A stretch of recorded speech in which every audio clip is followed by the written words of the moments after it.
Mapapadalas daw ang pagbisita ng aktres na si Barbie Fortesa sa noontime show na It's Showtime dahil nasa GMA Network na rin ito.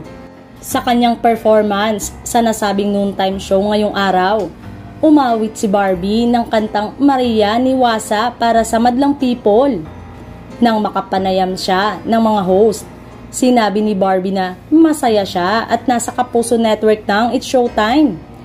Sobrang saya kasi, ibig sabihin, mapapadalas na ako dito, ani Barbie. Noong November 2023, naging hurado sa magpasikat si Barbie na una niyang appearance sa noontime show.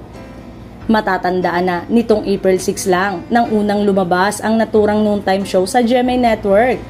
Naunang ipalabas noong July ng nakaraang taon ang It's Showtime sa GTV na fully owned subsidiary of GMA Network. Samantalang game na game ang Kapuso primetime princess na si Barbie Fortesa sakaling kunin siya bilang regular host ng kapamilya noontime show na It's Showtime. In fairness talaga namang nagpakitang gilas ang Kapuso actress sa kanyang performance nang mag-guest ito sa It's Showtime. Aalalang nag-tweet pa noon si Vice at ang iba pang host ng It's Showtime. Patunay lang na talagang nagustuhan nila ang guesting ni Barbie sa kapamilya noontime show. Tweet ni Vice ganda, bagay si Barbie sa It's Showtime, I love her vibe.